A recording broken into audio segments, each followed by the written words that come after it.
السلام عليكم ورحمة الله وبركاته. ازيكم يا حبايبي؟ عاملين ايه؟ اهلا بكم في قناة اخترنا لك مع نودي. فضلا وليس امرا، لايك للفيديو والاشتراك وتفعيل الجرس علشان اي حاجة جديدة انزلها توصلك باذن الله. النهاردة هنعمل مع بعض بسكويت البرتقال.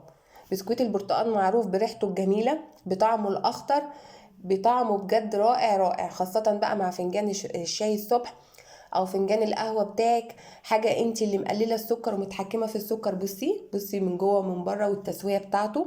بصي اللون ذهبي وجميل ازاي، احسن من اللي انت بتشتريه من بره. وان انت بتبقي انت اللي متحكمه في كميه السكر بتاعته، مش اللي بيجي من بره. اكتر حاجه فيه هي السكر، تحسي ان صاحب السكر غايب عند الناس دي والله.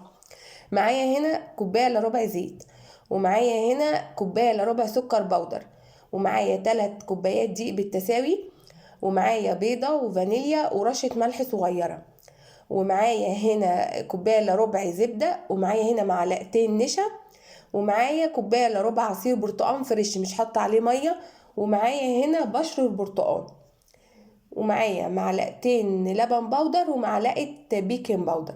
يلا مع بعض نشوف الخطوات. اول حاجة هعملها ان شاء الله، احط كوباية الا ربع سكر مع الزبدة في العجان. يبقى كوباية الا ربع سكر بودر مع الزبدة في العجان. ولو انت بتحبي السكر ضعف الكمية، بس انا شايفة ان دي مناسبة، وخاصة ان انت حاطة ثمرة فاكهة برتقال فيها سكر. فهو الفرق ما بين اللي انت بتعمليه واللي بتشتريه من بره، ان انت بتحاولي على قد ما تقدري ان انت تقللي السكر عشانك وعشان اولادك. بصي، بعد ما اتضربت الزبدة بالسكر، هنزل بالبيضة والفانيليا وبشر البرتقال. يبقى لحد دلوقتي الخطوات سهلة وبسيطة. يبقى بعد كده حطيت البيضة والفانيليا وبشر البرتقال، وهخليهم في العجان يتضربوا شوية.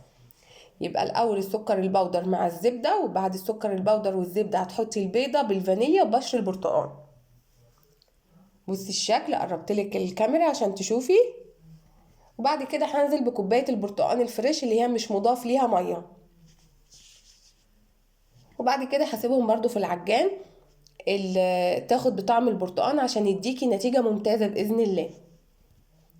وهوريها لك بعد ما الخليط كله خلص من العجان. كده هبتدي اضيف الدقيق، وهضيف معلقتين النشا وكل المواد الخام دي.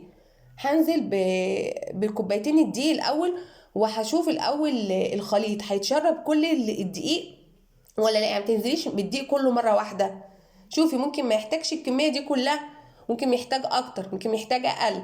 فالاول شوفي، لقيتيه محتاج دقيق دي في الكوبايه التالتة، لقيتيه مظبوط وقفي، لان هو شبه عجينه البيتي فور كده، على حسب ما الخليط بياخد دقيق. انا احتاج معايا الثلاث كوبايات دقيق، وهو باذن الله يحتاج معاكي الثلاث كوبايات دقيق. بعد هنا ما خلصت العجينه وعجنتها عجينه البسكويت، واخد 3 كوبايات دقيق بالتساوي. وان شاء الله لو مشيتي على المقادير دي ان شاء الله هياخد معاكي الثلاث كوبايات دي بالتساوي، لا اكتر ولا اقل. هنا جبت قطعه من العجين وهبتدي اشكلها. بصي العجينه لينه وجميله ازاي. بصي ما شاء الله، طريه معاكي وتتشكل بسهوله، ومقاديره سهله وبسيطه، وكل ده في البيت يعني موجود عندك في البيت. هبتدي اخد حته وافردها، وحاولي ان انتي لا تخليها رفيعه ولا سميكه قوي عشان تدي شكل حلو في الاخر. يعني لا تبقى مضغوطه قوي ولا تبقى منفوشه قوي. بصي اهو، هبتدي احط في الصاج بتاعي. وشكلي ده طالع ارنب، طالع شجره او شكلي للاطفال وخلاص. وبعد كده هلم بقيه العجينه وهعملها تاني، مش هرميها طبعا، احنا بنرميش حاجه، احنا ستات شاطره. بصي هجيب تاني بعد ما لميتها وهعمل تاني، وهكمل الصاج بتاعي وهوريهولك بعد ما اخلصه. طريقته سهله، طريقته بسيطه. عندنا البرتقال فصل الشتاء مالي البيت، عندك السكر، عندك الزيت، عندك الزبده، ممكن تستغني عن الزبده وتشتغلي بالزيت بس. بصي اهو، انا خلصت الكميه كلها وحطيتها في الصاج، وانا كنت مشغله الفرن على درجه حراره 200 اهو. وهوريهولك بعد ما يطلع من الفرن. متنسوش يا حبايبي اللايك للفيديو والاشتراك وتفعيل الجرس، قناه اخترنا لك مع نودي، عشان اي حاجه جديده انزلها توصلك على طول باذن الله. بصي بقى بعد ما يطلع من الفرن هوريكي شكله. اهو. الصبح بقى مع فنجان القهوة بتاعك الجميل، مع مج الشاي بتاعك الجميل، بصي الطعامة وحاجة انت عاملاها بايديكي ومخففة نسبة السكر فيها، وانت اللي عاملاها بايديكي لاولادك، وحاجة يعني املي البيت بتاعك خير وبركة، وكله جوه البيت. والله الشوية دول تشتريهم من بره غاليين جدا.